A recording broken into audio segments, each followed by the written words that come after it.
আসসালামু আলাইকুম সবাই। ঈদ পরবর্তী এইচএসসি 2025 ফাইনাল পরীক্ষার্থী যারা আছো তোমরা, তোমাদের টেস্ট পেপার সলভ ক্লাসে সবাইকে স্বাগতম। আজ থেকে আমাদের শুরু হয়েছে স্কুল অফ এক্সিলেন্স কর্তৃক টেস্ট পেপার সলভ ক্লাস। আজকে আমাদের বাংলা প্রথম ক্লাস। আজকের ক্লাসে আমরা বাংলা যে কোনো একটা গল্প থেকে আলোচনা করব। গল্পের গুরুত্বপূর্ণ এমসিকিউ গুলো আলোচনা করব, যে এমসিকিউ গুলো বিগত বছর বোর্ড পরীক্ষায় খুব বেশি বার এসেছে, সেগুলো নিয়ে আজকে আলোচনা করব।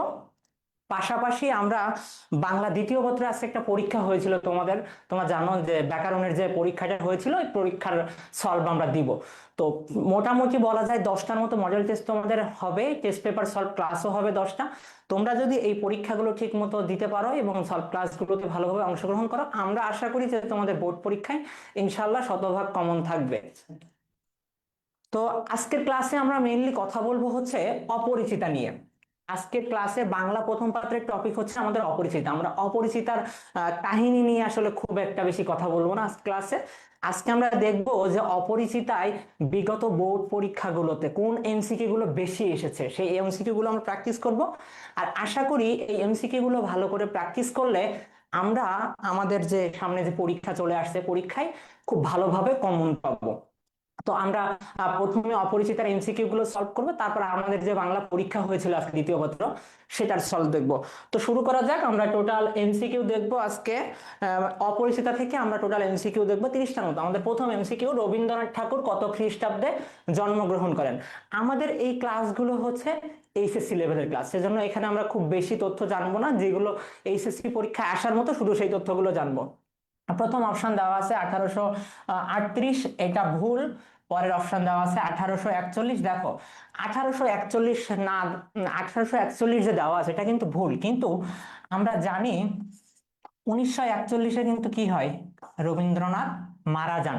যদিও এই 41টা ইম্পর্টেন্ট একটা তারিখ, কিন্তু এখানে যেহেতু জিজ্ঞাসা করছে রবীন্দ্রনাথের জন্মগ্রহণ করেন কত সালে, রবীন্দ্রনাথ কিন্তু জন্মগ্রহণ করেন 1841 সালে না, কিন্তু উনি মারা যান 1941 সালে। আমরা এই তথ্যটা জেনে রাখবো যে উনি মারা যান কত সালে, 1941। হ্যাঁ, প্রথম বাংলা এমসিকিউ, তারপরে হচ্ছে টেস্ট পেপার।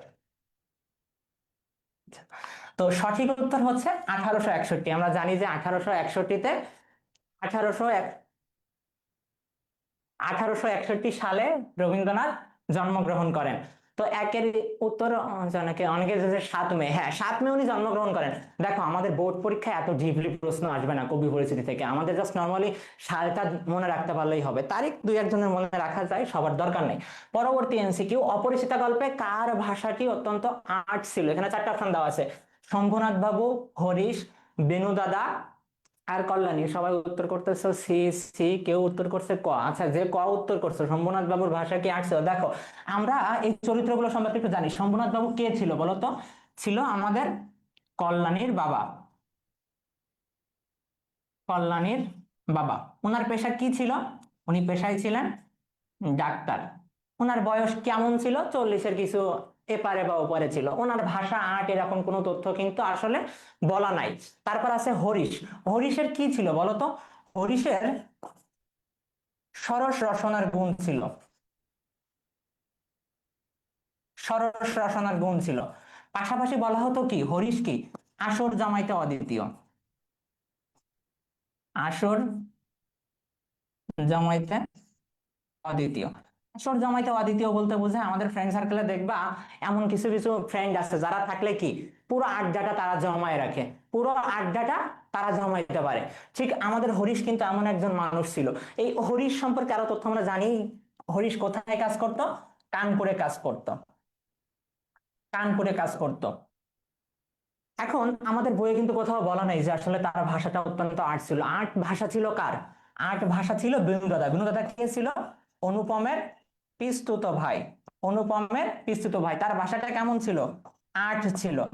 দেখবা বিগত বছরের প্রশ্ন যদি তোমরা সলভ করো, একটা জ্ঞানমূলক প্রশ্ন আসে যে আমরা যেখানে বলি চমৎকার, সেখানে বেনু দাদা কি বলেন? চলনসই। আমরা যেখানে বলি চমৎকার, সেখানে বেনু দাদা কি বলেন? চলনসই। এই প্রশ্নটা বেশ কয়েকবার বোর্ড পরীক্ষায় এসেছে। তো কার ভাষাটা অত্যন্ত আর্ট ছিল? তাহলে সঠিক উত্তর হবে বেনু দাদার ভাষাটা অনেক আর্ট ছিল। চলনসই বানান একজন ভুল লিখছে, চলনই সই না, ওটা হবে চলনসই। পরবর্তী এমসিকিউ, অপরিচিতা গল্পে আসর জমাইতে অদ্বিতীয় কে? কেবল আমি আলোচনা করে আসলাম যে আসর জমাইতে আমাদের অদ্বিতীয় কে ছিল? হরিশ। হরিশ কি ছিল? আসর জমাইতে অদ্বিতীয় ছিল। পরবর্তী এমসিকিউ, আমার পুরোপুরি বয়সেই হইল না, এই কথাটি দ্বারা কি বোঝানো হয়েছে? আচ্ছা, এই কথাটা আসলে কাকে ইঙ্গিত করে বলা হয়েছে? গল্পকথক কিন্তু নিজের আত্মসমালোচনা করেছে। এই উক্তিটা দ্বারা কি হয়েছে? এই উক্তিটা দ্বারা আমরা দেখতে পাই যে গল্পকথক অনুপম নিজের আত্মসমালোচনা করেছে। আত্ম সমালোচনা, এটা কিন্তু আমাদের অনুধাবনে আসতে পারে যে আমার পুরোপুরি বয়স হইল না বলতে আসলে কি বোঝানো হয়েছে। এটা দ্বারা বোঝাইছে অনুপম নিজের আত্মসমালোচনা করেছে। কিভাবে? তার বয়স হলেও কি সে কোনো সিদ্ধান্ত নিতে পারতেছে না, তার সবসময় মা আর মামার উপর নির্ভর হতে হচ্ছে, সে বিষয়টা কিন্তু এই লাইন দ্বারা বোঝায়। তো এখানে কি প্রথম অপশনটা আছে কর্মে, কর্মে অপরিপক্কতা, কর্মে অপরিপক্কতা, এটা হবে না। অপরিণত বয়স না, তার বয়স অনেক ছিল, 27 বছর বয়স, অনেক বেশি বয়স। যেটা আছে পরমুখাপেক্ষী হওয়া আর চিন্তায় অপরিণত। সঠিক উত্তর হবে পরমুখাপেক্ষী হওয়া, অর্থাৎ কি অন্যের উপর নির্ভরশীল ছিল, সে নিজে কোনো সিদ্ধান্ত নিতে পারতো না, সে তার নিজে বিয়ের সময় সে বলতে পারতো না যে সে বিয়ে করবে, বিয়ে বাড়িতে যাওয়ার পরেও সে কোনো আচরণ করতে পারতো না যেগুলো আসলে তার নিজের করা উচিত ছিল। তার মামা যা বলতো সে তাই করতো সব সময়। যেমন আমরা দেখি যে মামা যখন শেখ রাইনে গহনা পরখ করে তখন কিন্তু তাকে জিজ্ঞাসা করে বারবার শম্ভুনাথ বাবু যে তোমার এই বিষয়ে কি মত, কিন্তু সে কিন্তু কোনো কথা বলে না, সে কিছুই যেন বলতে পারে না, মামা যা বলবে তাই। আবার যখন খাওয়ার কথা বলে তখনও কিন্তু সে খাইতে পারে না, কারণ কি তার মামা নিষেধ করে, সে খাইতে পারে না। পরবর্তী এমসিকিউ আমরা দেখবো 5 নম্বর যে এমসিকিউটা আমাদের ছিল, নকুল না এলে বন্ধুদের আড্ডা কখনোই জমে না। বন্ধুদের কি আড্ডা কখনোই জমে না, আড্ডা জমে না, তাহলে আমরা নকুল সম্পর্কে বলতে পারি কি যে নকুল আসর জমাইতে পারে। নকুলের সঙ্গে অপরিচিত গল্পের কার মিল আছে? তাহলে আসর জমাইতে পারতো কে? হরিশ। তাহলে সঠিক উত্তর হরিশ। পরবর্তী এমসিকিউ, কলকাতার বাহিরে বাকি যে পৃথিবীটা আছে সমস্তটাকেই মামা আন্দামান দ্বীপের অন্তর্গত বলিয়াই জানেন। অপরিচিতা গল্পের এই উক্তিতে মামার চরিত্রের যে বৈশিষ্ট্য ফুটে উঠেছে তা হলো, 4টা অপশন দেওয়া আছে। প্রথম আছে ধর্মনিষ্ঠা। আচ্ছা, এই বাক্যে কোথাও ধর্মনিষ্ঠার কিছু আছে? ধর্মনিষ্ঠার কিন্তু কিছুই নাই। দেশপ্রেম, দেশপ্রেমের একটা লাইন কিন্তু আছে আমাদের অপরিচিত গল্পে, কিন্তু এমন কিন্তু সে লাইনটা না যেটা কল্যাণী নিয়ে, ওই যে কল্যাণী মেয়েদের শিক্ষার ব্রত গ্রহণ করেছে, এখানে কিন্তু দেশপ্রেম রিলেটেড, কিন্তু এই লাইনে আসলে দেশপ্রেমের কিছু নাই, আর কুসংস্কারও কিছু নাই। এটা দ্বারা কি কূপমণ্ডূকতা বোঝাচ্ছে, অর্থাৎ কি মামার যে একটা সংকীর্ণ মন ছিল সেই সংকীর্ণতাকে এখানে বোঝানো হয়েছে। পরবর্তী এমসিকিউ আমরা দেখব, অনুপমের মামার সঙ্গে শেকরা নিয়ে যাওয়ার কারণ কি ছিল? আচ্ছা, তোমাদের কি মনে হইতে পারে যে অনুপমের মামার আসলে সঙ্গে করে শেকরা নিয়ে যাওয়ার কারণ কি ছিল? অপশন প্রথম যেটা আছে মায়ের অনুরোধ। আচ্ছা, মা কি কোনো অনুরোধ করছিল? অনুরোধ কিন্তু করে নাই। লোকবল বৃদ্ধি, লোকবল এমনিই বৃদ্ধি করছিল। তোমরা যদি বিগত বছরের প্রশ্ন সলভ করো দেখবা যে একটা প্রশ্ন আছে যে মা ও মামা একযোগে একযোগে বিস্তর হাসিলেন কেন? বিস্তর হাসিলেন কেন? বিগত বছরের প্রশ্ন যদি তোমরা দেখো তাহলে দেখবা যে এই প্রশ্নটা বেশ কয়েকবার এসেছে যে মা ও মামা একযোগে বিস্তর হাসিলেন কেন? কেন হাসছিল? কারণ তারা বরযাত্রী এত বেশি পাঠাইছে যে তাদেরকে বিদায় করতে গেলে কনে পক্ষকে একদম নাকাল হয়ে যাইতে হবে, কারণ তারা যা যাওয়ার কথা ছিল তার চেয়ে সংখ্যা অনেক বেশি মানুষজন গেছে। সেজন্য লোকবল বৃদ্ধি কোনো ওই অনুপমের মামার সঙ্গে সেকরা নিয়ে যাওয়ার কারণ লোকবল বৃদ্ধি না। পরবর্তী অপশন যেটা বন্ধুত্বের খাতিরে, এখানে বন্ধুত্বের কিছু নেই। সঠিক উত্তর যেটা হবে বিশ্বাসের অভাব। মামা আসলে বিশ্বাস করতে পারে নাই যে অনুপমের বিয়েতে কল্যাণীর যে গহনাগুলো শম্ভুনাথ বাবু দিবেন সেই গহনাগুলো যে খাঁটি গহনা দিবেন, এই জিনিসটা সে আসলে বিশ্বাস করতে পারে না। কেন বিশ্বাস করতে পারে নাই? কারণ সে নিজে খারাপ মানুষ। খারাপ মানুষেরা কি করতে পারে না, কখনো অন্যের উপর বিশ্বাস রাখতে পারে না, কারণ তারা ভাবে কি তারা নিজেরা যেমন খারাপ সবাইকে ঠিক তেমন খারাপই ভাবে। পরবর্তী এমসিকিউ দেখো 8 নম্বর, অপরিচিত গল্পে কথকের নাম কি ছিল?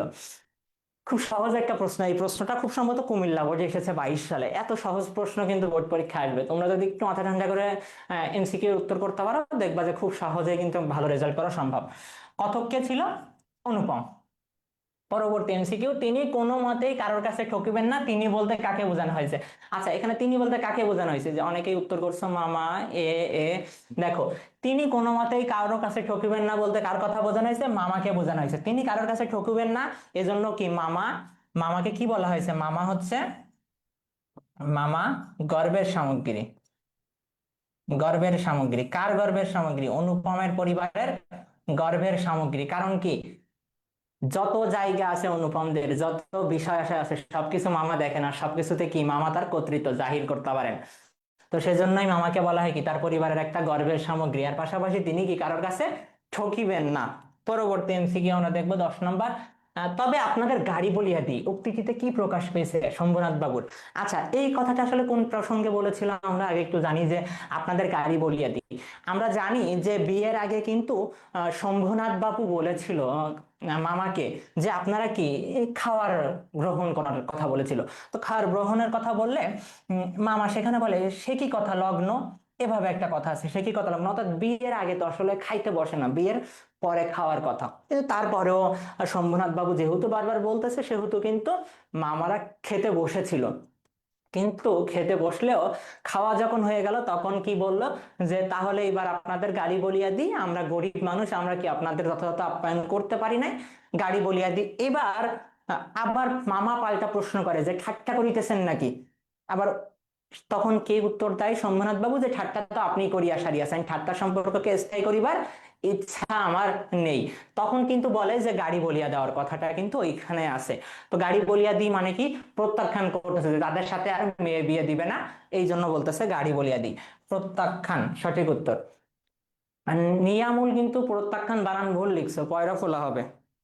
পরবর্তী এমসিকিউ 11 নম্বর, ঠাট্টার সম্পর্ককে স্থায়ী করিবার ইচ্ছা আমার নেই ওই উক্তিতে কি প্রকাশ পেয়েছে? দেখা যাক এটা কি উত্তর দিতে পারো। 11C 11C 11C।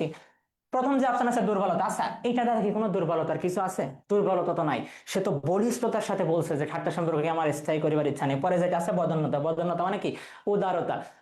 এখানে উদারতা দেখানোর কিছু আছে? এখানে তো উদারতা দেখানোর আসলে কিছু নাই। বলিষ্ঠতা আর হীনমন্যতা, হীনমন্যতায় ভোগে নাই, বলিষ্ঠ ভাবে বলে দিছে যে আমি আমার মেয়েকে বিয়ে দিব না। আর তৎকালীন সমাজে একটা মেয়ের বিয়ে ভেঙে যাওয়ার পরে কিন্তু বাবাকে অনেক চিন্তা করতে হতো যে আসলেই এই মেয়ের আর বিয়ে পরবর্তীতে হবে কিনা। তারপরেও কিন্তু আমাদের শম্ভুনাথ বাবু ভয় পান নাই, সে কিন্তু কি করেছিল, বিয়ে প্রত্যাখ্যান করে দিয়েছিল যে বিয়ে যেন আর না হয়। সঠিক উত্তর কি হবে? বলিষ্ঠতা। পরবর্তী এমসিকিউ, অপরিচিতা গল্পে বিয়ের অনুষ্ঠানে গহনা মাপার মাধ্যমে মামার যে মনোভাব প্রকাশ পেয়েছে, এই সেম টাইপের এমসিকিউ কিন্তু আমরা একটু আগে একটা দেখলাম। 12 এ এ এ হ্যাঁ, এখানে যে অপশন গুলো আছে দেখো, অবিশ্বাস, অপমান, কপটতা, বিদ্রোহ। অবিশ্বাস অর্থাৎ কি, মামা আসলে বিশ্বাস করতে পারে নাই যে তারা এমন গহনা দিবে। কেননা বিয়ে বাড়িতে ঢুকছে, ঢোকার পরে কি দেখে, যে আয়োজন ছিল কি মধ্যম রকমের, খুবই মধ্যম রকমের আয়োজন ছিল। তাহার উপরে যে উঠানোতে বসানো হয়েছিল বরযাত্রীদের, সে বরযাত্রীদের কি হচ্ছিল না, জায়গা সংকুলন হচ্ছিল না, জায়গা সংকুলন সংকুলন হচ্ছিল না। অর্থাৎ সব দিক দিয়ে কিন্তু মামা দেখলো যে এদের আয়োজন তো খুব একটা ভালো হয় না, যদিও মামা সেখানে আগে থেকে নিয়ে গেছিল, কারণ সে বিশ্বাস করতে পারে না এই যে তারা আসলে যে কথা বলেছিল সে গহনাগুলো দিবে। পরবর্তী এমসিকিউ, অনুপমের বিয়ে ভেঙে যাওয়ার কারণ কি ছিল? আচ্ছা, তোমাদের মতে কি হইতে পারে উত্তর, যে বিয়ে ভেঙে যাওয়ার কারণ কি ছিল? প্রথম যে অপশন, কন্যার পিতা গরিব ছিল, কন্যার পিতা গরিব ছিল, এটা যদি বিয়ে ভাঙার কারণ হতো তাহলে বিয়ে ঠিকই হইতো না, তাহলে এটা হবে না। পরবর্তী যে অপশনটা আছে, মামার হীন ব্যবহার, হ্যাঁ এটাই, মামার খারাপ ব্যবহারের কারণে শুধুমাত্র বিয়ে ভাঙছে। দেখো, যৌতুক দিতে না পারা এখানে কোনো বিষয় না, যৌতুক তো দিয়েছিল, যতটুকু দেওয়ার কথা ছিল ততটুকু কিন্তু দিয়েছিল, কিন্তু মামা খারাপ ব্যবহার করার কারণে, আবার মামা যখন খারাপ ব্যবহার করলো তখন দেখলো অনুপম কোনো প্রতিবাদ করতেছে না, ঠিক সে কারণেই কিন্তু বিয়েটা ভেঙে গিয়েছিল। তাহলে বিয়ে ভাঙার কারণ কি ছিল? মামার হীন ব্যবহার। পরবর্তী এমসিকিউ আমরা দেখবো, অপরিচিতা গল্পে স্টেশন মাস্টার ছিলেন, স্টেশন মাস্টার কোথাকার ছিলেন বলতো? দেখি, মামার হীন ব্যবহার 14 এ, 14 এ একজন বলছো খ, যে খ বললা ওই যে খ হবে না, খ কানপুরের না। স্টেশন মাস্টার কোথার ছিল? স্টেশন মাস্টার ছিল ইংরেজ ছিল, স্টেশন মাস্টার ইংরেজ ছিল, উনি কানপুরের ছিল না। পরবর্তী এমসিকিউ দেখো, এটা বহুপদী এমসিকিউ, তোমরা একটু ভালো করে পড়বা, পড়ার পরে উত্তর করবা। অপরিচিতা গল্পে শম্ভুনাথ বাবু চরিত্রের জন্য প্রযোজ্য। আচ্ছা, শম্ভুনাথ বাবু সম্পর্কে কি কি বলা হয়েছে সেই তথ্যগুলো আমরা এখানে মিলায় দেখবো যে আমাদের কি কি ঠিক আছে। প্রথমত, চুল কাঁচা বলেছিল, গোপে পাক ধরতে আরম্ভ করেছে, সুপুরুষ বাটে। প্রথমে তিনটা অপশনই ঠিক আছে, তিনটা অপশনই সঠিক, এটা বলেছিল। পরবর্তীতে চুপচাপ, হ্যাঁ চুপচাপ কথাটা কখন বলেছিল? যখন বিবাহ বাড়িতে ঢুকছিল, তখন বিবাহ বাড়িতে ঢুকলে কিন্তু সে চুপচাপ ছিল। চুল কাঁচা, ভাষা আট। মোটামুটি এই দুইটার থেকে সবগুলো অপশন আমরা নিতে পারবো, এখানে সবগুলো তথ্যই মোটামুটি ঠিক। পরবর্তী যেটা বলছে সুপুরুষ, এটা ঠিক আছে, চুপচাপ ঠিক আছে, চুল পাকা, দেখো এই তথ্যটা ভুল, চুল পাকা না। শম্ভুনাথের চুল কেমন ছিল? কাঁচা ছিল, বয়স ছিল 40-এর কিছু এপারে বা ওপারে, আর চুল কেমন ছিল? কাঁচা ছিল, অর্থাৎ এই 3 নম্বর অপশনটা বাদ হবে। তাহলে সঠিক উত্তর কি হবে? 1 ও 2। সঠিক উত্তর হবে 1 ও 2। একজন বলছে 15-র গ, 1 ও 3। না, 1 ও 3 হবে না, চুল তো পাকা ছিল না, চুল তো কাঁচা ছিল। যারা বলতেছো 1 ও 3, তাদের তো হচ্ছে না, চুল তো পাকা ছিল না, চুল ছিল কি? কাঁচা ছিল। আমাদের সঠিক উত্তর হবে 1 ও 2। 1 আর 3 হবে না। মোস্তাক সি হবে না। ভাষা কি আট ছিল? এই যে তুমি যে বলছো ভাষা আট ছিল, দেখো বহুপদীতে তোমার কিছু ট্রিক্স খাটাইতে হবে। যেমন তুমি কিন্তু জানো যে চুল কাঁচা ছিল, এই অপশনটা 2 জায়গায় আছে, তুমি এটা কোনোভাবেই বাদ দিতে পারবা না, তুমি এটা কোনোভাবেই বাদ তুমি দিতে পারবা না। আর যে অপশনটা আছে চুল পাকা, চুল কিন্তু পাকা ছিল না। ভাষা আট এক্সাক্ট বলা নেই, ঠিক আছে, কিন্তু তোমাকে একটু বুঝে উত্তর করতে হবে এখানে, বুঝছো? যেহেতু চুল পাকাটা 2 জায়গায় আছে, তুমি কিন্তু ওই চুল কাঁচাটা 2 জায়গায় আছে, তুমি কিন্তু এটা বাদ দিতে পারতেছো না। কিন্তু চুল পাকা তো ছিল না, এটা তো ডিরেক্ট বর্ণনায় দেওয়াই আছে। তাহলে তুমি যেটা উত্তর নিতে পারো না, সুতরাং সঠিক উত্তর কি হবে? এ হবে। এই যে রাফি রাইসাল, আশা করি তুমি বুঝতে পারছো যে কেন আমরা আসলে চুল পাকাটা উত্তর নিতে পারতেছি না, কারণ বলেই তো দিছে চুল কাঁচা। যেহেতু আমরা দুইটা অপশনে চুল কাঁচা নিয়ে নিয়েছি, সেহেতু চুল পাকা তো আমরা দিতে পারবো না। পরবর্তী এমসিকিউ, আমার মতো অক্ষম দুনিয়ায় নাই। কার মতো অক্ষম? অনুপমের মতো অক্ষম। কি একটা ছেলে, দেখো বিয়ে বাড়িতে গেছে, বিয়ে বাড়ি থেকে তাড়াই দিছে। অপশন কি কি আছে এখানে? অনুশোচনা, অসহায়ত্ব, আর ক্ষোভ। দেখি কে কি উত্তর করছো। একজন ক, বি, ক। দেখো এখানে কি কি বোঝাচ্ছে এই দুইটা কথা দ্বারা, তোমরা কি বলতে পারবা কেউ? একজন খ, ক, ক। দেখো এই কথা দ্বারা আমরা কিন্তু দেখতে পাই যে অনুপম একটা অসহায়ত্ব একটা ভাব আসছে, আসতেছে একদম অসহায়, যে আসলে সে কিছুই করতে পারে নাই, সেজন্য তার মধ্যে কি একটা অসহায়ত্ব বোধ আসতেছে, পাশাপাশি কি ক্ষোভ আসতেছে। এই ক্ষোভের বিষয়টা কখন আমি ভালো করে বুঝাই দিই। অনুপম যখন চলে আসছিল, বিয়ে থেকে চলে আসলো, সে কিন্তু ক্ষোভে রাখতেছিল যে আবার যেন শম্ভুনাথ বাবু আসে, এসে কি করে, তার হাত পা ধরে কি করে, আবার যেন বিয়ের আয়োজন করে। তার ব্যর্থতার তার কাছে কি ক্ষোভে পরিণত হয়ে গেছিল। কিন্তু সে কি ভাবতেছিল যে আবার আসবে শম্ভুনাথ বাবু, এসে তার হাত পা ধরবে, হাত পা ধরে কি করবে, আবার ব্যর্থতার, আবার বিয়ে নতুন করে হবে। অর্থাৎ এখানে অনুপমের মধ্যে অসহায়ত্ব আছে, পাশাপাশি ক্ষোভও আছে। আমাদের সঠিক উত্তর হবে 2 ও 3, খ। হম। রাকিবুল ইসলাম বলছে অনুপম তো ক্ষোভ প্রকাশ করেছে নিজের ব্যর্থতার প্রতি। হ্যাঁ সেটাই, দেখো সেজন্য তো ক্ষোভও হবে, ও তো ব্যর্থতার প্রতি ক্ষোভ প্রকাশ করেছে। আর আমাদের যে এটা অনুশোচনা, না এখানে কোনো অনুশোচনা আসলে নাই, তার কিন্তু অনুশোচনা হয়নি। সে কি করেছিল, সে আসলে ক্ষোভ প্রকাশ করেছিল, সেখানে কোনো অনুশোচনা বোধ আসে নাই তার। বিয়ে যখন ভেঙে বাড়িতে গেল, বাড়িতে যাওয়ার পরে তার মধ্যে কিন্তু কোনো অনুশোচনা বোধ কাজ করে নাই। সে কিন্তু দোষী ভাবতে শুরু করেছিল কাকে? সে দোষী ভাবতে শুরু করেছিল শম্ভুনাথ বাবুকে। শম্ভুনাথ বাবু আবার কি করবে, এসে তার হাত পা ধরে নিয়ে যাবে, আবার বিয়ে পিঁড়িতে বসাবে। তার মধ্যে কিন্তু কোনো অনুশোচনা বোধ কাজ করে নাই। আশা করি বুঝতে পারছো। এখানে সঠিক উত্তর হবে 2 ও 3, অসহায়ত্ব আর ক্ষোভ। পরবর্তী এমসিকিউ, অপরিচিতা গল্পে কন্যার রূপ বর্ণনায় বেণুদাদা কি বলেছিল? বেণুদাদা কি বলেছিল? মন্দ নহে খাঁটি সোনা বটে। এই যে মন্দ নহে খাঁটি সোনা বটে, খাঁটি সোনা বটে, এটা বলেছিল। এখন আমরা অপশন দেখি, মন্দ নহে এটা ঠিক আছে, খাঁটি সোনা বটে এটাও ঠিক আছে, খাঁটি সোনা হে, খাঁটি সোনা হে এটা বলে নাই। কি বলেছিল? মামা বলেছিল, ওই যে মামা বলতেছি কেন, বিনু দাদা কি বলেছিল? মন্দ নহে খাঁটি সোনা বটে। তাহলে সঠিক উত্তর কি হবে? 1 ও 2। পরবর্তী এমসিকিউ আমাদের, থাকিবার মধ্যে ভিতরে আছেন মা এবং বাইরে আছেন মামা, অনুপমের এ উক্তিটিতে কি প্রকাশ পেয়েছে? দেখা যাক কি উত্তর করে এটা। 18-র খ, 18-র খ। আর কে উত্তর করছে 18-র খ, 18-র বি, 18-র, একজন উত্তর করছে 18-র ডি, রাকিবুল ইসলাম। 18-র ডি, না ভাই 18-র ডি তো হবে না। দেখো কি কি আছে এখানে, এই কথার দ্বারা কি বোঝাচ্ছে? প্রথমত কি, অপারগতা, অপারগতা কিছু এখানে বোঝায় নাই, অপারগতার কিছু বোঝায় নাই। ও এই লাইনটা দ্বারা বোঝাইছে ওর আসলে কিছু করাই লাগতেছে না, ওর পুরোপুরি ডিপেন্ডেন্ট অন্যের উপর। কারণ কি, ওর তো আছেই মানুষজন, মা আছে আর মামা আছে, যত ইস্যু দেখার দরকার হয় সবকিছুতেই মা আর মামা আছে, ওর আসলে কিছু করা লাগে না। এখানে ওর অপারগতার কিছু বোঝায় না, ওর আসলে একটা পরনির্ভরতার ভাব বোঝাচ্ছে এখানে। পরনির্ভরতা আর ব্যক্তিত্বহীনতা। ব্যক্তিত্বহীনতা কোথায়? বিয়ের বাড়ি থেকে তাড়াই দিচ্ছে, তারপরেও কি সে কিছু বলতে পারতেছে না, তার মামা যা করতেছে সেটাই হচ্ছে। এজন্য আমাদের এখানে দুইটা সঠিক উত্তর হবে, একটা কি পরনির্ভরতা, আর একটা হচ্ছে ব্যক্তিত্বহীনতা। তাহলে সঠিক উত্তর কি 2 ও 3। এবার 19 নম্বর এমসিকিউ, অপরিচিতা গল্পের প্রতিপাদ্য কি ছিল? দেখা যাক এটা কি উত্তর করা হয়। 18 বি, হ্যাঁ 18 বি, এটা উত্তর করো। অপরিচিতা গল্পের প্রতিপাদ্য কি ছিল? প্রথম হচ্ছে পণ প্রথার বিরুদ্ধাচরণ, দেশ সেবা, বর্ণভেদ। আচ্ছা, এখানে যে একটা অপশন দেওয়া আছে বর্ণভেদ, এটা কিন্তু আমাদের বিলাসী গল্পে আছে। বিলাসী গল্পে কি বর্ণ প্রথা আছে, জাতি প্রথা, এই বিষয়টা কিন্তু বিলাসী গল্পে আছে, এটা কিন্তু আমাদের অপরিচিতা গল্পে নেই। যেহেতু 3 আমরা বাদ দিতে পারতেছি প্রথমেই, সেহেতু আমরা কিন্তু এই বাকি 3টা অপশন বাদ দিতে পারি, একবারে একবারে বাদ দিতে পারি। কারণ কি, আমাদের অপরিচিতা গল্পে কিন্তু আসলে বর্ণভেদ বলে কোনো কিছু নাই। তোমরা যখন পরীক্ষায় বহুপদী উত্তর করবা, তোমরা আগে দেখবা যে কোন অপশনগুলো তোমরা বাদ দিতে পারো, কারণ বহুপদীটা একটু উত্তর করা টাফ হবে। এখন তুমি যেটা শিওর জানো যে এটা হবে না, সেই তথ্যটা যেখানে যেখানে আছে সেগুলো তুমি বাদ দিলে সঠিক উত্তর হয়ে গেল। যেমন যেটা এখানে দেখলাম আমরা, বর্ণভেদ। বর্ণভেদ বিলাসী গল্পে আছে, আমাদের অপরিচিত গল্পে নেই, সেহেতু আমরা এই 3টা অপশন আগে থেকে বাদ দিতে পারি। তাহলে আর কি একটা থাকে, সঠিক উত্তর পণ প্রথার বিরুদ্ধাচরণ। পরবর্তী এমসিকিউ, অপরিচিতা গল্পের অনুপম সম্পর্কে বলা যায়। অনুপম সম্পর্কে কি কি বলা যায় বলো তো দেখি তোমরা।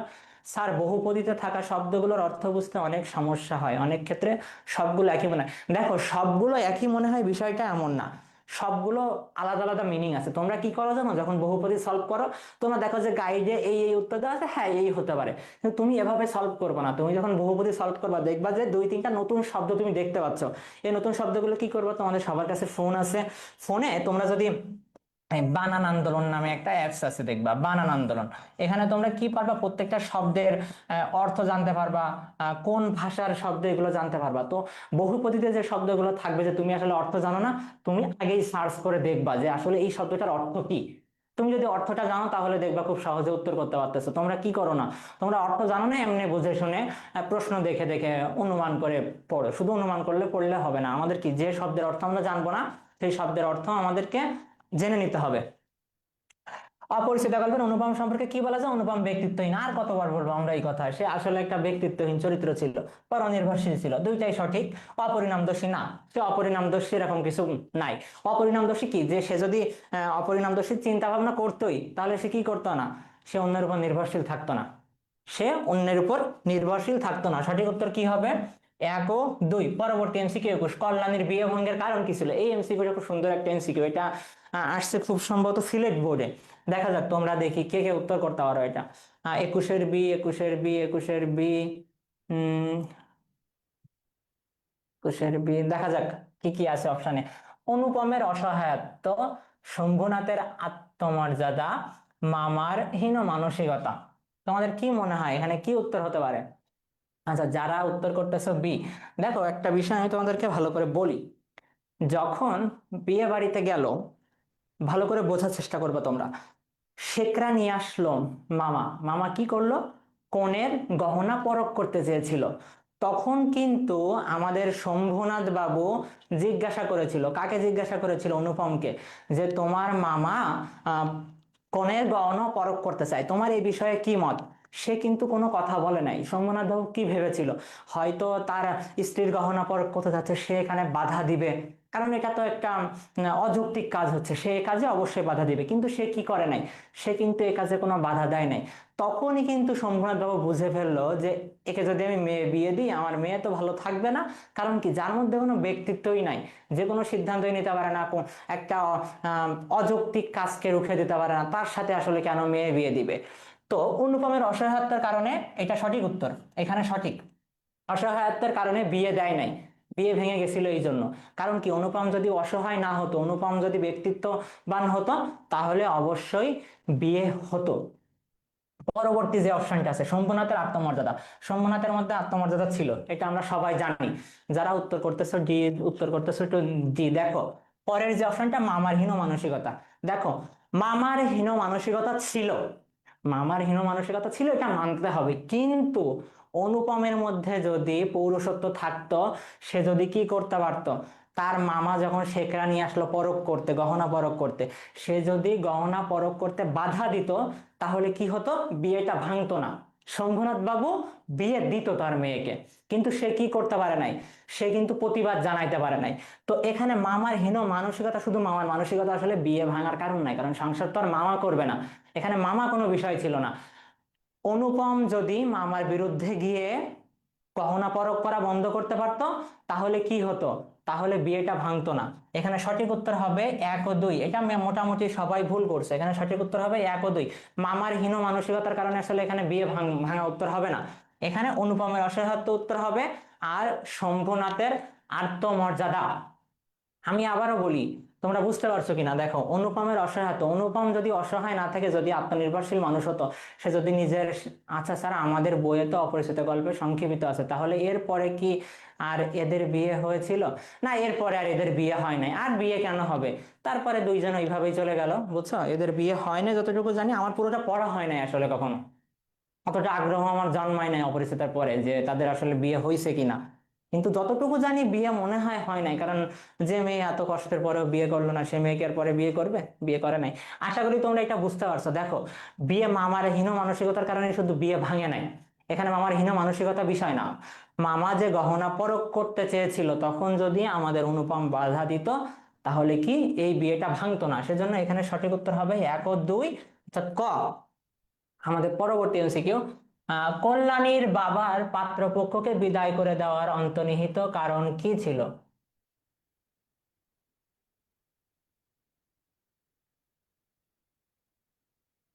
আচ্ছা, আমাদের আগের এমসিকিউটা তো একটু, আচ্ছা দাঁড়াও, আমাদের আগের এমসিকিউটা আমরা একটু দেখি, যে পরের যে অপশনটা মামার হীন মানসিকতা, আমার বলতে ভুল হয়েছে, এটার উত্তর সবগুলোই হবে, ডি হবে। মামার হীন মানসিকতাও কি বিয়ে ভাঙার জন্য দায়ী ছিল? যেহেতু এটা বহুপদী এমসিকিউ, আমার মনেই নাই যে এটা বহুপদী এমসিকিউ, এখানে আমাদের কি তিনটাই উত্তর হবে, অনুপম অসহায়ত্বও ছিল, শম্ভুনাথের আত্মমর্যাদাও ছিল, মামার হীন মানসিকতাও ছিল। পরবর্তী এমসিকিউ দেখো, কল্যাণীর বাবার পাত্রপক্ষকে বিদায় করে দেওয়ার অন্তর্নিহিত কারণ কি ছিল? এখানে কি বলছে, পাত্রপক্ষকে বিদায় করে দেওয়ার অন্তর্নিহিত কারণ আসলে কি ছিল, কেন পাত্রপক্ষকে বিদায় করেছিল? এখানে দেখো, অনুপমের ব্যক্তিত্বহীনতা, হ্যাঁ অনুপম ব্যক্তিত্বহীন ছিল, এটা সঠিক। অনুপম ব্যক্তিত্বহীন থাকার কারণেই কি করেছিল, পাত্রপক্ষকে বিদায় করেছিল। তার উপরে আবার কি আছে, মামার হীনমন্যতা, আর একটা আছে বরপক্ষের আচরণ। দেখি এটা উত্তর করো, 22, কল্যাণীর বাবার পাত্রপক্ষকে বিদায় করে দেওয়ার অন্তর্নিহিত কারণ কি ছিল? 22-এর এ, 22-এর ডি, 22-এর এ, 22-এর এ, 22-এর এ,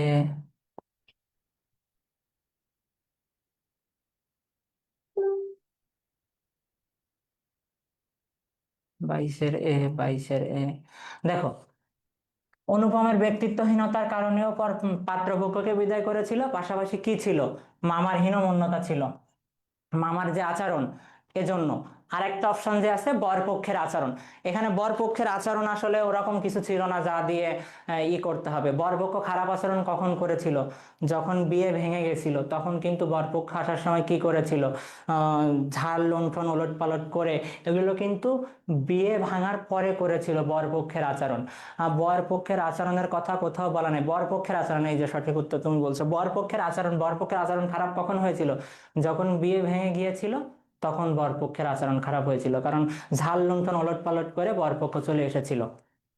পরবর্তী এমসিকিউ, সে যেন এই তারাময়ী রাত্রির মতো, এখানে অনুপমের মনোভাবে কি প্রকাশিত হয়েছে, সরলতা, স্নিগ্ধতা, আকুলতা? দেখা যাক এটা কি কি উত্তর করো তোমরা। নাজমুল হাসান বি, খ, 23-এর খ, রাফি রসুল খ, বি, বি, বি, বি। দেখো, সে যে এই তারাময় রাত্রির মতো, এখানে অনুপমের মনোভাবে কি প্রকাশিত হয়েছে, স্নিগ্ধতা প্রকাশিত হয়েছে, আকুলতা প্রকাশিত হয়েছে, এই দুইটা জিনিস প্রকাশিত হয়েছে। পরবর্তী এমসিকিউ, আমার মতো অক্ষম দুনিয়ায় নাই, অনুপমের এই উক্তির, আচ্ছা এই প্রশ্নটা হয়তো রিপিটেড আসছে, আমরা একবার এই প্রশ্নটা সলভ করলাম, 24-এর এই প্রশ্নটা আমরা আসলে সলভ করেছি একবার, এটার ব্যাখ্যা কিন্তু আমি আগে একবার বলেছি। 24-এর উত্তর কি হবে, অসহায়ত্ব হবে আর ক্ষোভ হবে। এবার উদ্দীপকটা পড়ে তোমাদেরকে উত্তর করতে হবে। উদ্দীপক পড়ো দেখি আমরা। যৌতুক একটি সামাজিক ব্যাধি, এর মূল উৎপাটনে তরুণদের এগিয়ে আসতে হবে, পাশাপাশি নারী শিক্ষার ব্যাপক উন্নতি ঘটাতে হবে। উদ্দীপকে তরুণদের এগিয়ে আসতে হবে, কি করতে হবে? তরুণদের এগিয়ে আসতে হবে। বাক্যটি অপরিচিত গল্পের কোন চরিত্রের জন্য উপদেশমূলক? তরুণদের এগিয়ে আসতে হবে, এটা কার জন্য উপদেশমূলক? এটা অবশ্যই আমাদের অনুপমের জন্য উপদেশমূলক। কারণ কি, অনুপম যদি এগিয়ে আসতে পারতো তাহলে কি আর ওই বিয়েটা ভাঙতো? বিয়েটা কিন্তু ভাঙতো না। উদ্দীপকের সামাজিক ব্যাধি অপরিচিত গল্পের কোন চরিত্রের মাধ্যমে ফুটে উঠেছে? সামাজিক ব্যাধিটা কোন চরিত্রের মাধ্যমে ফুটে উঠেছে বলো তো?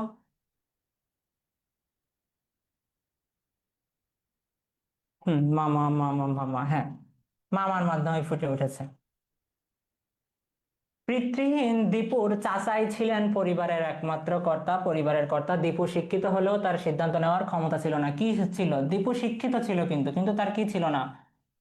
সিদ্ধান্ত নেওয়ার মতো কোনো ক্ষমতা ছিল না।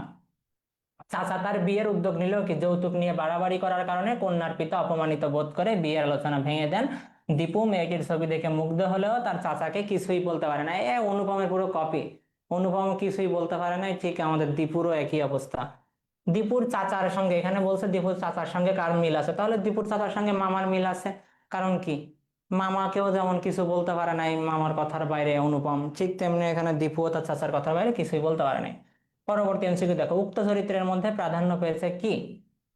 কি কি প্রাধান্য পেয়েছে বলতে হবে আমাদের। উক্ত চরিত্র মানে কোন চরিত্র বলো তো? মামা চরিত্রের মধ্যে কি কি মামা চরিত্রের মধ্যে কি কি প্রাধান্য পেয়েছে? এ, এ 28-এর বি, এ, এ, দেখো, দৌরাত্ম। দৌরাত্ম মানে কি? আমাদের খারাপ মানসিকতা। এক কথায় তোমরা জেনে রাখো, এটা দ্বারা কি বোঝায়? আমাদের খারাপ মানসিকতা বোঝায়। খারাপ মানসিকতা, হীনমন্যতা। মামার মধ্যে সবসময় হীনমন্যতা কাজ করতো, খুব কাজ করতো। সে সবসময় অন্যকে ছোট করার ভাবা, চিন্তা ভাবনা করা, এটা তার মধ্যে বিরাজমান ছিল। এটা পরশ্রী কাতরতা না, পরশ্রী কাতরতা এটা ছিল না মামার মধ্যে। পরশ্রী কাতরতা ছিল না মামার মধ্যে। এখানে সঠিক উত্তর কি হবে? 1 ও 2। দেখো, পরশ্রী কাতরতা বিষয়টা একজন প্রশ্ন করছে যে পরশ্রী কাতরতা মানে কি। দেখো, তোমার ভালো দেখে, অর্থাৎ একজনের ভালো দেখে যাদের মনে হিংসা বিদ্বেষ পূর্ণ মনোভাব জাগে, এটাই হচ্ছে পরশ্রী কাতরতা। অর্থাৎ অন্যের ভালো অবস্থা দেখে, অন্যের স্ত্রী দেখে, অবস্থা দেখেও কি তোমার মনের মধ্যে খারাপ ভাব জন্মাচ্ছে। হম অন্যের ভালো যাদের সহ্য হয় না, এই যে খুব সুন্দর একটা কথা বলছে মোস্তফা কামাল, অন্যের ভালো যাদের সহ্য হয় না। মামা আসলে এমন ছিল না যে অন্যের ভালো সহ্য হয় না, মামা এমন টাইপ ছিল না। মামার কি শুধুমাত্র নিজেরা পাইতে হবে, নিজেরা ভোগ করতে হবে, এই হইলেই হয়েছে। কার কি হইলো না হইলো ও নিয়ে কিন্তু আসলে মামার কোনো মাথা ব্যথা ছিল না। পরবর্তী এমসিকিউটা দেখো তোমরা, রামসুন্দর বাবু বনেদি ঘর পেয়ে মেয়ে বিয়ে দিতে উদ্যত হন। এক্ষেত্রে তিনি বরপক্ষ থেকে দাবিকৃত দেনা পাওনা চুকিয়ে দিয়ে মহাসাড়ম্বরে মেয়ের বিয়ে সম্পূর্ণ করেন। দেখো, বিয়ে কিন্তু হয়ে গেছে পুরোপুরি, যা বলছে দাবি দাওয়া মেনে নিয়ে বিয়ে হয়ে গেছে। উদ্দীপকে রামসুন্দর বাবুর সঙ্গে অপরিচিত গল্পের কোন চরিত্রের বৈসাদৃশ্য আছে? কোন চরিত্র?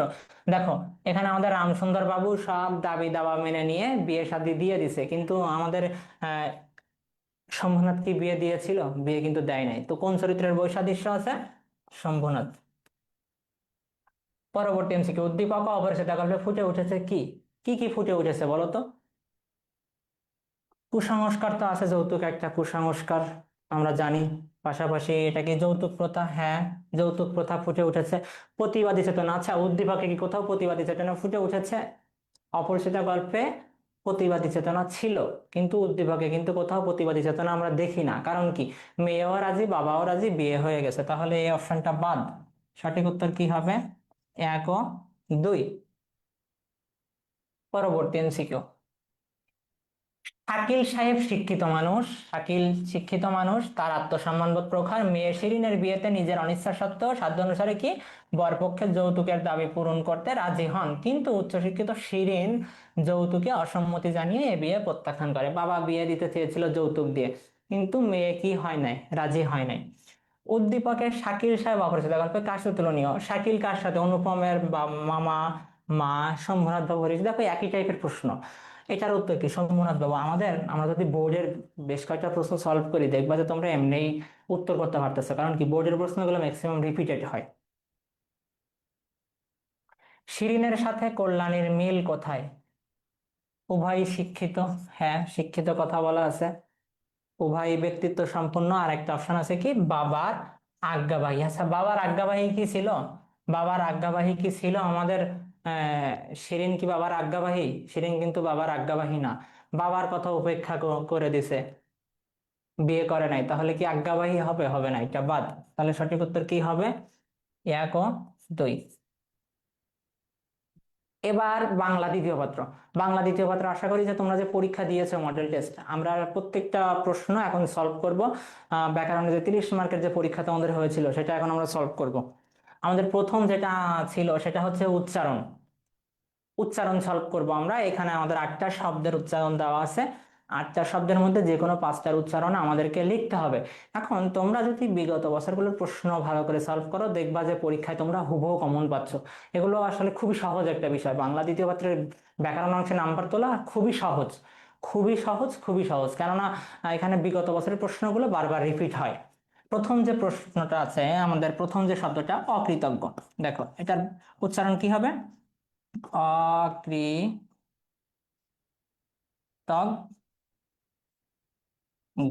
আশা করি যে তোমরা সবাই এটা পারো।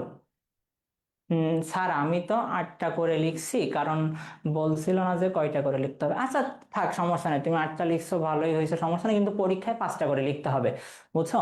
সোমাইয়া নৌরিন নৌসিন কি ওই যে সবাই 8টা করে লিখছে, আচ্ছা ভালো, 8টা করে লিখতে হলে তো ভালো। পরীক্ষায় তো আরো অপশন থাকবে, তুমি এখন অপশন ছাড়া লিখছো, তুমি তাহলে তো আরো ভালোই হয়েছে।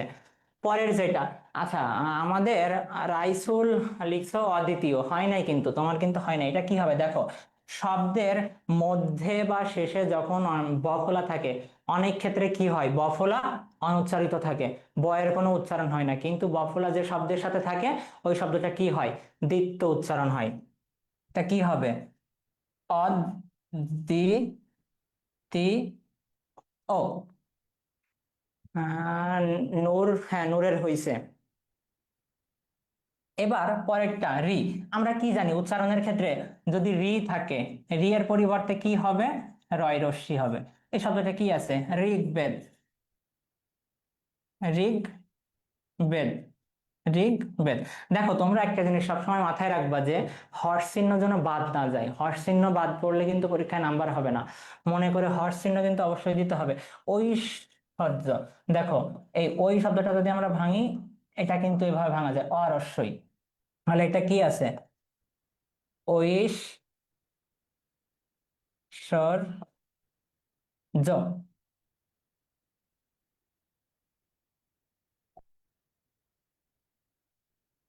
ঋগ্বেদ। কে লিখছো? নাবিলারও, হ্যাঁ নাবিলার হয়েছে। পরে যেটা আছে কি? চোর জাপদ। চোর জাপদ। চোর জাপদ, হ্যাঁ চোর জাপদ। আনিকা তাবাসম। আনিকা, তোমার হর্ষ চিহ্ন বাদ পড়ছে, হর্ষ চিহ্ন মনে হয় দেওয়া যায় না, ওটা দিয়ে যদি দেওয়া যায়। এটা মাথায় রাখবা যে হর্ষ চিহ্ন দিতে হবে আমাদের, হর্ষ চিহ্ন বাদ পড়লে হবে না। দেখো যখন হ ব থাকে, এটা ভাঙলে এরকম হয়, ও ভ হয়। তো আহ্বান, এটা ভাঙলে কেমন হবে? আও ভান, হর্ষ চিহ্ন হবে। সবার হয়েছে। হ্যাঁ। পরে সামিয়া জান্নাত প্রজ্ঞা লিখছো, প্রজ্ঞা। প্রজ্ঞা। আশা করি তোমরা এগুলো খুব ভালো করে উত্তর করতে পারবা। পরে যেটা আছে প্রায়শ্চিত্ত। প্রায়শ্চিত্ত। এই ছিল আমাদের উচ্চারণের যে প্রশ্ন আসছে এগুলা। তোমরা যদি এই উচ্চারণগুলো ভালো করে প্র্যাকটিস করো, দেখবা যে পরীক্ষায় আশা করা যায় কমন আসছে। এবার যেটা আমরা যাব সেটা হচ্ছে বানান। আমাদের বানান শুদ্ধ করতে হবে। আমাদের বানান, 8টা বানান থাকবে পরীক্ষায়, যে কোনো 5টা আমাদের শুদ্ধ করে লিখতে হবে। এই শব্দগুলো শুদ্ধ বানান লিখতে হবে। প্রথম আমাদের যেটা আছে সেটা হচ্ছে ঐক্যমতা। এটা কি ঠিক? এটা ভুল।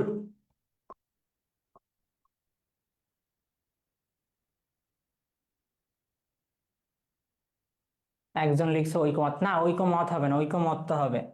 পরে যেটা দুরবস্থা, এটা কি হবে? দুরবস্থা। দয় দীর্ঘ হবে না, আমাদের কি হবে? দয় হ্রস্ব হবে। সক্ষতা কি হবে? সক্ষ। পরের যে শব্দটা আছে ন্যূনতম। ন্যূনতম।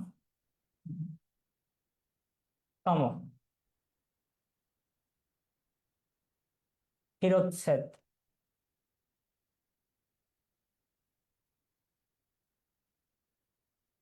শিরোচ্ছেদ, হ্যাঁ, সখ্য শিরোচ্ছেদ। শুশ্রূষা।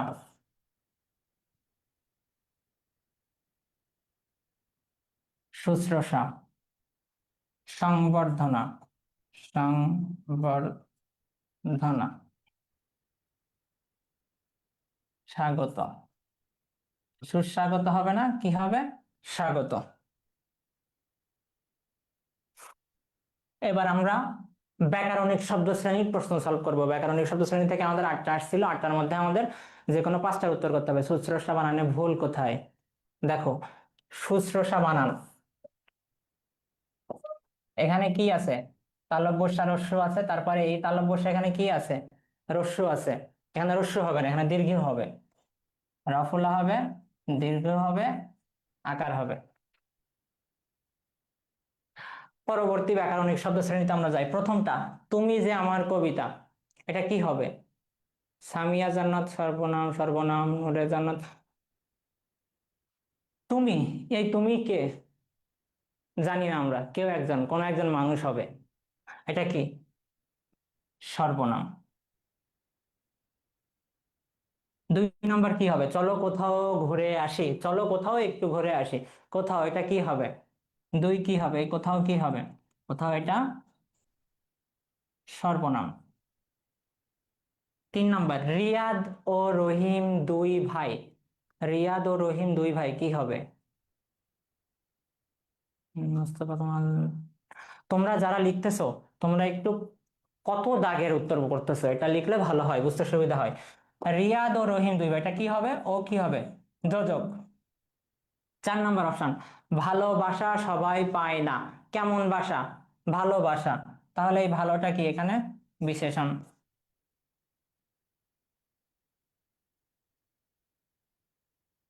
5 নম্বর, হে বন্ধু বিদায়।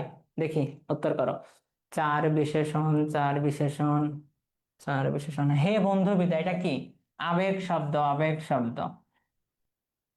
এই প্রশ্নগুলো সবই বিগত বছরের পরীক্ষায় এসেছে কোনো না কোনো বোর্ডে।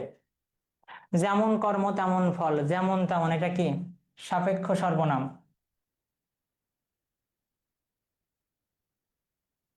সাপেক্ষ সর্বনাম। একদম শেষটা, 8 নম্বর, দুঃখ বিনা সুখ লাভ হয় কি মহিতে?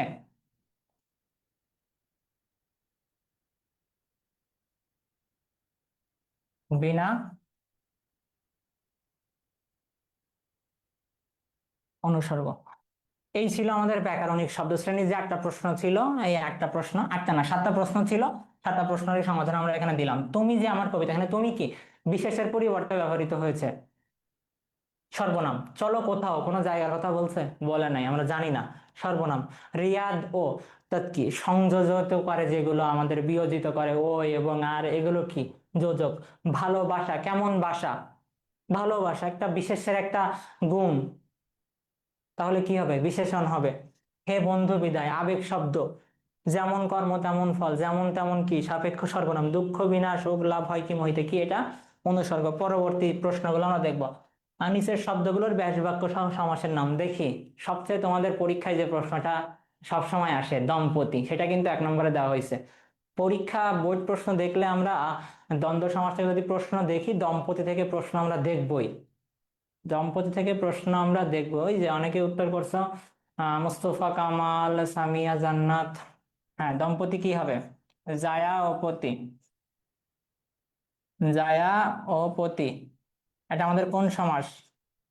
দ্বন্দ্ব সমাস। শুধু ব্যাস বাক্য লিখলে হবে না, আমাদের কিন্তু পরীক্ষায় সমাসের নামও লিখতে হবে। হুম। এবার পরেরটা লিখো। আমরা, আমরা কোন সমাস? ব্যাস বাক্য লিখতে হবে, শুধু সমাসের নাম লিখলে হবে না। কি লিখতে হবে? ব্যাস বাক্য সহ লিখতে হবে। আর রাইসুল লিখছে দ্বন্দ্ব সমাস। ওকে, দ্বন্দ্ব সমাস। শুধু দ্বন্দ্ব সমাস লিখলে হবে না, ব্যাস বাক্য লিখতে হবে। তাহলে আমরা কোন সমাস? এটা আমাদের দ্বন্দ্ব সমাস। আমাদের দ্বন্দ্ব সমাস থেকে প্রশ্ন কিন্তু পরীক্ষায় আসবেই। আমাদের প্রশ্ন আসবে, এটা কি একশেষ দ্বন্দ্ব সমাস? একশেষ দ্বন্দ্ব সমাসের ব্যাস বাক্য কি?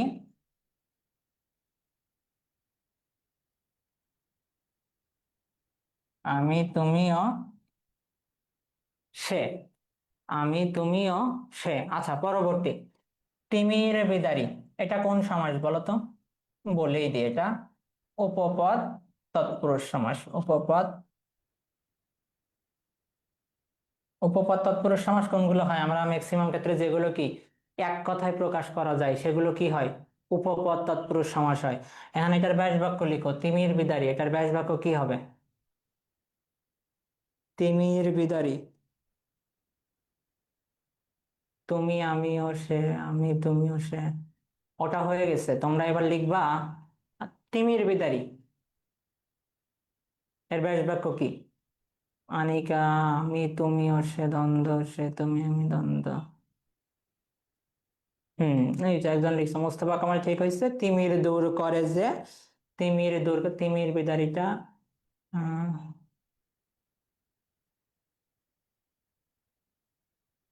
তিমির বিচার করে না, তিমির,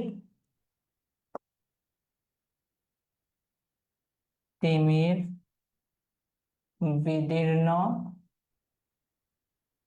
করে যে, বা তিমির বিদার করে যে, অর্থাৎ কি অন্ধকার দূর করা, অন্ধকার দূর করা, বুঝছো? তিমির বিদারি করা মানে এখানে কি দূর করা বোঝাচ্ছে? অন্ধকার দূর করা বোঝাচ্ছে। তোমরা জানো আলোর পথযাত্রী, অন্ধকার দূর করবা, তিমির দূর করে যে। তিমির মানে কি? অন্ধকার। নব পৃথিবী, এটা একদম মনে করো আমরা বাচ্চাকালে যখন সমাজ শিখি ক্লাস সিক্সে, তখন আমাদেরকে কর্মধারায় সমাজ শেখানোর সময় এই উদাহরণটা খুব ভালো করে শেখায়, যে নব পৃথিবী, নব যে পৃথিবী, কোন সমাস? কর্মধারয় সমাস।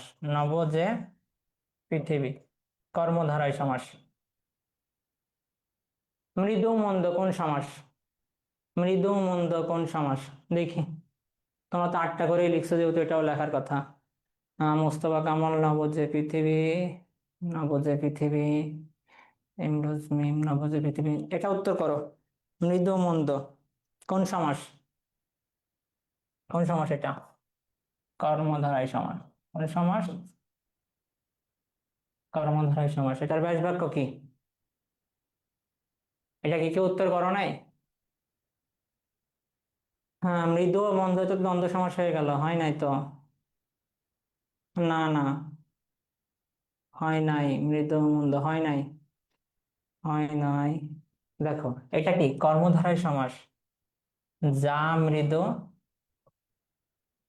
তাই মন্দ, এটা কি কর্মধারয় সমাস।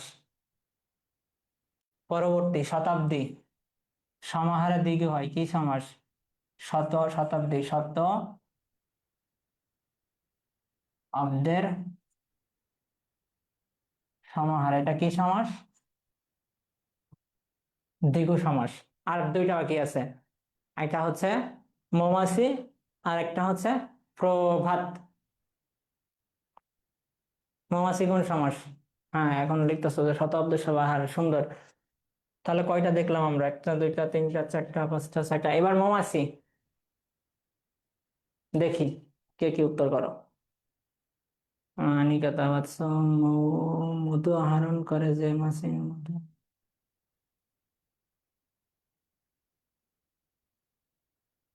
দেখো, মৌমাছিটার ব্যাস বাক্য দুই ভাবে লেখা যায়। মৌ আশ্রিত মাছি, বাকি মৌ সংগ্রহকারী মাছি, সংগ্রহকারী মাছি। তা আমাদের কোন সমাস? কর্মধারয় সমাস।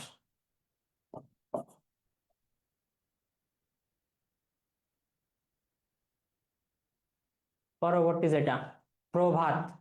দেখো, তোমাদের পরীক্ষায় প্রাদি সমাস থেকে একটা প্রশ্ন আসবেই। তুমি যদি বিগত বছরের বোর্ড প্রশ্নগুলো দেখো, তাহলে দেখবা যে প্রাদি সমাস থেকে প্রশ্ন আসবেই, আসবেই, আসবেই। একটা করে প্রশ্ন কিন্তু প্রাদি সমাস থেকে প্রতিবারই আসে, প্রতিবারই পরীক্ষা আসে প্রাদি সমাস থেকে।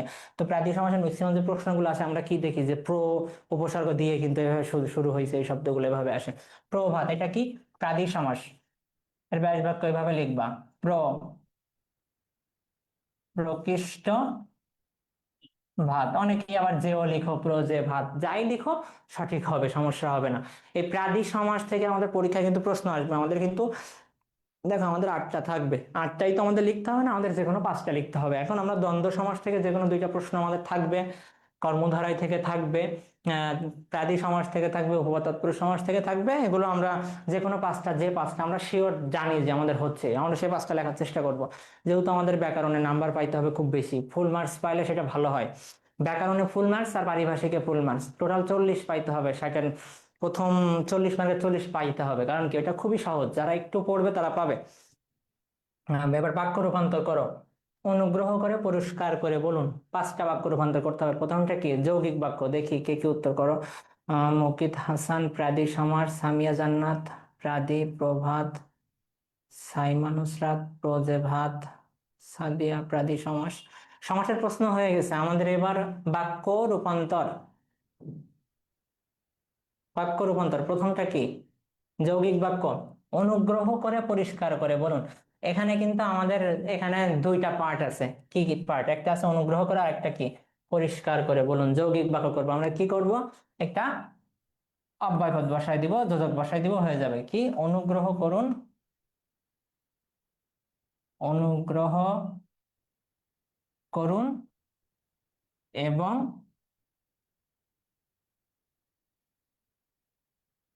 পরিষ্কার করে, হুম, অনুগ্রহ করুন এবং পরিষ্কার করে বলুন। হ্যাঁ, পরেরটা, একদিন তো মরতে হবেই। দেখো কত সুন্দর কথা, একদিন তো মরতে হবেই। দেখি এটা কি উত্তর করো। একদিন কি মরতে হবে না? হ্যাঁ, সুন্দর হয়েছে। একদিন কি মরতে হবে না। এই যে সামিয়া জান্নাত, তোমার কিন্তু প্রশ্নবোধকের চিহ্ন বাদ পড়ছে। প্রশ্নবোধকের চিহ্ন বাদ পড়লে তো হবে না, এখানে তো প্রশ্নবোধক করতে বলছে, আমাদের তো প্রশ্নবোধকের অবশ্যই চিহ্ন দিতে হবে। প্রশ্নবোধক করতে গেলে আমরা যদি প্রশ্নবোধকের চিহ্ন বাদ দিই তাহলে তো হবে না। প্রশ্নবোধকের অবশ্যই আমাদের চিহ্ন দিতে হবে।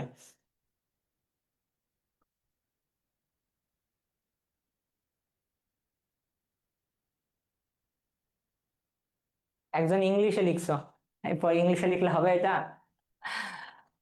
হ্যাঁ, একদিন কি মরতে হবে না। এই প্রশ্নবোধক চিহ্ন যেন বাদ না পড়ে, প্রশ্নবোধক চিহ্ন বাদ পড়লে কিন্তু পরীক্ষায় নাম্বার হবে না। একদিন কি মরতে হবে না হলো। পরে, যারা পরিশ্রমী তারা পরীক্ষায় ভালো ফলাফল করে, যারা, তারা বাদ দিয়ে দাও। পরিশ্রমীরা পরীক্ষায় ভালো ফলাফল করে, কি হবে? পরিশ্রমীরা পরীক্ষায় ভালো ফলাফল করে।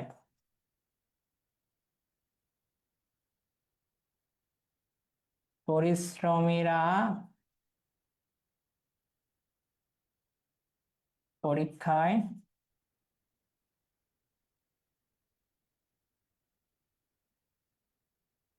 ভালো ফলাফল করে। পরবর্তীটা, আমি আশায় রইলাম, অস্তিবাচক, অর্থাৎ কি? অ্যাফার্মেটিভ করতে হবে। আমি নিরাশ হইলাম না, আমি আশায় আছি। না, আশায় আছি তো হয় নাই তোমার।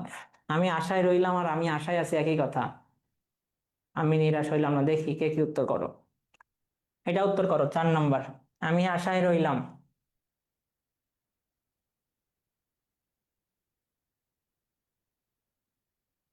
আমি আশায় রইলাম।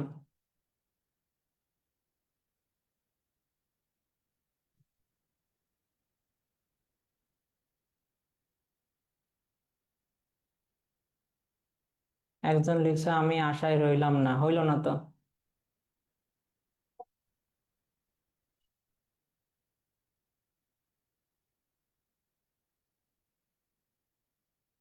আমি আশা ছাড়িনি।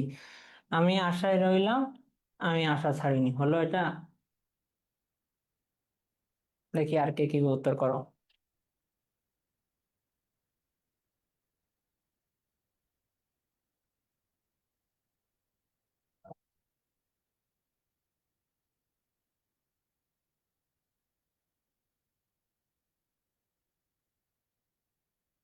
দেখো, আমি আশায় রইলাম কি?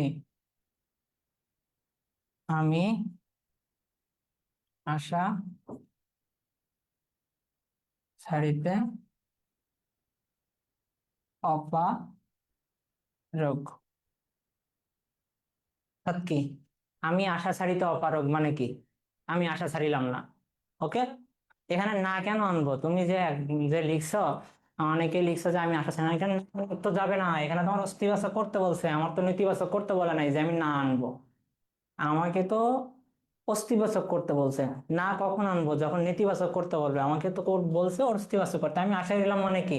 আমি আশা ছাড়িতে অপারগ। হ্যাঁ, ওই আমি আশা ছাড়িতে অপারগ হইলাম, এই তো সুন্দর। আমি এই রইলাম, তাহলে কি আমি আশা ছাড়িতে অপারগ, আহ, বসাই দেওয়া যায়, হইলাম বা রইলাম, যাই দাও তুমি বসাই, হয়ে যাবে। হইলামই লিখে রাখি, না লিখলেও সমস্যা হবে না। কিন্তু যারা না লিখতেছো, না কেন লিখবা? করতে বলছো অস্তিবাচক, তুমি যদি করো তাহলে হবে, তুমি যদি নেতিবাচক করো। সদা সত্য কথা বলা উচিত। দেখো, অনুজ্ঞা থেকে আমাদের একটা করে প্রশ্ন প্রতিবার পরীক্ষায় থাকে। অনুজ্ঞা থেকে কিন্তু একটা প্রশ্ন আমাদের পরীক্ষায় সব সময় থাকে। সদা সত্য কথা বলা উচিত, উচিতটা বাদ দিবা। উচিতটা বাদ দিয়ে কাউকে উপদেশ দিয়ে দিবা, তাহলে কি সদা সত্য কথা বলবে? সদা সদা সত্য কথা বলবে, হয়ে গেল। সে সুন্দর গান গায়। সে সুন্দর গান গায়, দেখি এটা। যারা সুন্দর গান গাও তাদেরকে বলতেছে যে যে সে সুন্দর গান গায়। এটা কি করতে হবে আমাদের? বিস্ময়সূচক করতে হবে। হ্যাঁ, বাহ, সে কত সুন্দর গান গায়, সে কি সুন্দর গান গায় লিখলে আর ভালো হয়। সে বাহ, সে কি সুন্দর গান গায়। বাহ, সে কি সুন্দর গান গায়। হ্যাঁ, কি হবে? বাহ। আমরা এটা কি করতে বলছে? বিস্ময়সূচক বলতে, পুরোটা লিখলাম না। বাহ, সে কি সুন্দর গান গায়। ওকে, পরেরটা। মেঘ হলে বৃষ্টি হবে। মেঘ হলে বৃষ্টি হবে, কি করতে হবে? জটিল করতে হবে আমাদের। মেঘ হলে বৃষ্টি হবে, দেখি এটাকে কি উত্তর করো। বাহ, কি সুন্দর গান গায়। বাহ, কি সুন্দর গান গায়। আহ তাসনিম জামান, তুমি লিখছো সে কি সুন্দর গান গায়। না, এখানে আমাদের তো একটা বিস্ময়সূচক শব্দ আনতে হবে, বুঝছো? এখানে আমাদের বিস্ময়সূচক করতে বলছে, একটা বিস্ময়সূচক শব্দ আমাদেরকে আনতে হবে। যেমন বাহ, সে কি সুন্দর গান গায়, বুঝছো? বাহ আনতে হবে। আর মেঘ হলে বৃষ্টি হবে, কি? তাহলে কি, যখন মেঘ হবে, যখন যখন মেঘ হবে তখন বৃষ্টি হবে।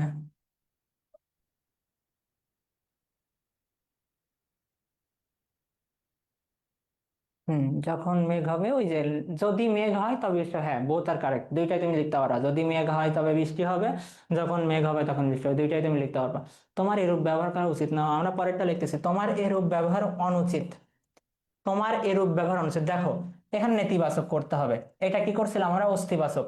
অস্তিবাচকে আমরা না বাদ দিব, আর নেতিবাচকে কি করব?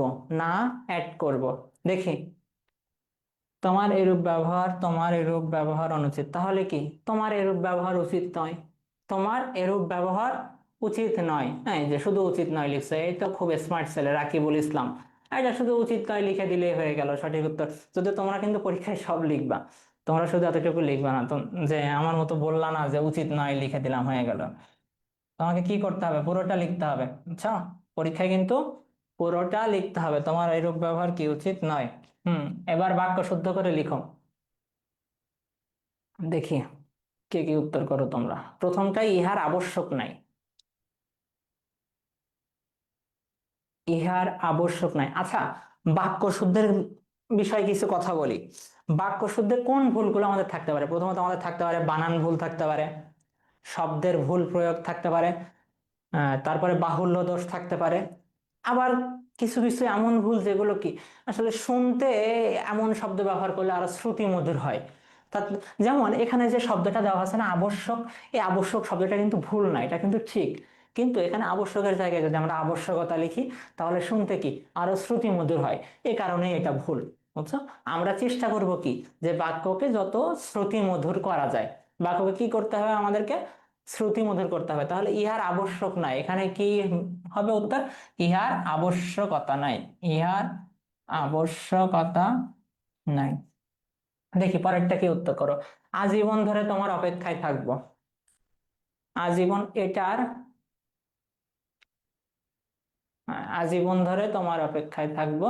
আজীবন ধরে, দেখো আজীবন ধরে, আজীবনই তো একটা সময়, একটা সময় ধরেই থাকতেছি। তো এখানে আবার আমি ধরে কেন লিখবো?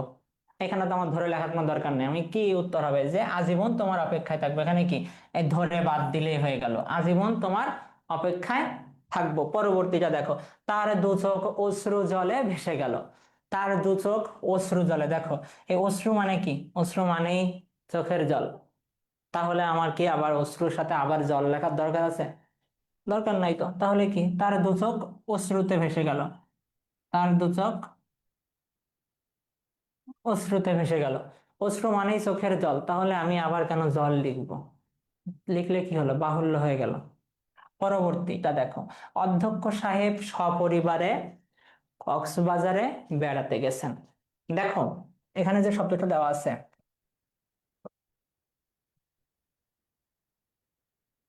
সপরিবার, সপরিবার বলতে বোঝায়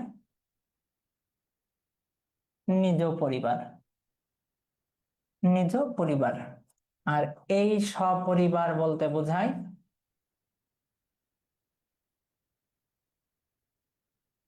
পরিবারের সাথে।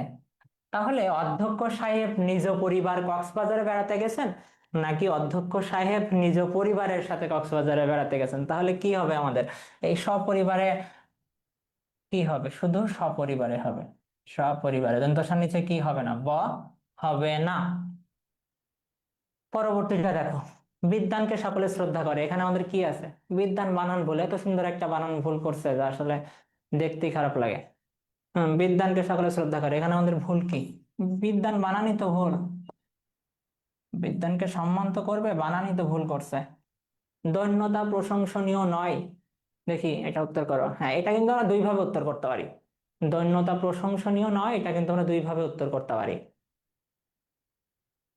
দৈন্য দিতে পারি, দীনতা দিতে পারি। ওই যে একজনই লিখছে, রাকিবুল ইসলাম লিখছে, তাহলে আমরা এটা কিন্তু দুইটা উত্তর নিতে পারি। একটা কি, দৈন্য প্রশংসনীয় নয়, আর একটা কি, দীনতা প্রশংসনীয় নয়।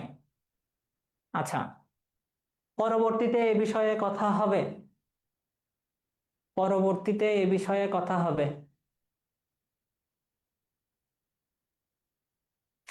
পরবর্তী শব্দটা কোনো স্বাধীন শব্দ না, বুঝছো? এই শব্দ আসলে একা বসলে এর কোনো অর্থ হয় না। একা বসলে এর সাথে কোনো অর্থ হয় না এটা আসলে। আমরা কি বলতে পারি? পরবর্তী বছর, পরবর্তী সময়, পরবর্তী মাস, এটা অর্থপূর্ণ হয়, কিন্তু পরবর্তী একা একা কোনো অর্থ হয় না। তো এর সাথে তুমি প্রত্যয় আনলেও এটা আসলে অর্থপূর্ণ হয় না। না, পরবর্তীতে এই বিষয়ে কথা হবে, এটা ভুল। কি হবে? পরবর্তী সময়ে, পরবর্তী সময়ে। শুধুমাত্র টাকার জোরে সব হয় না, খুব সুন্দর একটা কথা, শুধুমাত্র। তাহলে কি হয়? শুধুমাত্র, আমরা কি এখানে দুইটা লিখতে পারবো? লিখতে পারবো না। কি হবে? শুধু, শুধু টাকার জোরে সবকিছু হয় না, কারণ শুধু অর্থ যা, মাত্র অর্থ হতো তাই। তাহলে আমরা দুইটা লিখবো না, ওই যে রাইসুল লিখছে বাহুল্য দোষ। হ্যাঁ, সেটাই। এই ছিল আমাদের মোটামুটি সবগুলো প্রশ্ন সলভ, বুঝছো? তোমাদের আমাদের প্রথম মডেল টেস্ট শেষ হলো, তার সলভ আমরা আজকে দেখলাম। এভাবে আমাদের মোটামুটি 10টার মতো মডেল টেস্ট হবে, যেখানে আমরা বাংলা প্রথম পত্রে তোমাদের যে গল্প কবিতাগুলো আছে সবগুলোর বিগত বছরের বোর্ডের স্ট্যান্ডার্ড প্রশ্ন, নট অ্যাডমিশন টাইপের প্রশ্ন, বোর্ডে যে প্রশ্ন আসছে যেভাবে আসছে সেগুলো সলভ করায় দেওয়া হবে। পাশাপাশি প্রতিদিন একটা করে বোর্ড প্রশ্ন সলভ করা হবে সেকেন্ড পেপার। এখন এই ক্লাসগুলো যদি তুমি ঠিকঠাক ভাবে করো, আশা করি যে ব্যাকরণে 30, হ্যাঁ স্লাইড দ্রুত দেওয়া হবে, গ্রুপে দেওয়া হবে তোমাদেরকে। আহ, ব্যাকরণে যে 30 মার্কস, অবশ্যই 30-এ 30 পাওয়া খুবই সহজ। আর এমসিকিউ গুলো আশা করি আমরা 25-26টা এমসিকিউ তোমার এমনি খুব সহজে কমন পাবা, বাকিগুলো তুমি একটু ভালো করে পড়লে উত্তর করতে পারবা। তো এই ছিল আমাদের মডেল টেস্ট 1-এর সলভ। আমাদের কালকে মডেল টেস্ট 2 অনুষ্ঠিত হবে সকালবেলা তোমাদের, আর সন্ধ্যায় ইনশাল্লাহ মডেল টেস্ট 2-এর সলভ ক্লাসও অনুষ্ঠিত হবে। তো সবাই ভালো থাকবা। স্লাইডটা একটু, হ্যাঁ স্লাইড দেওয়া হবে। আচ্ছা, ভালো থাকো সবাই।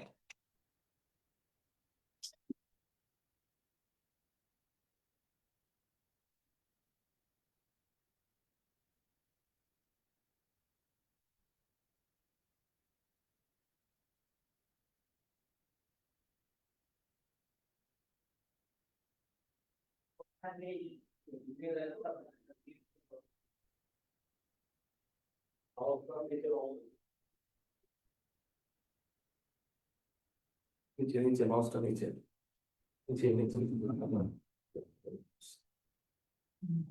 এই নিচে দেখো ইন লেখা আছে, একদম ডানে নিচে ক্লিক করো।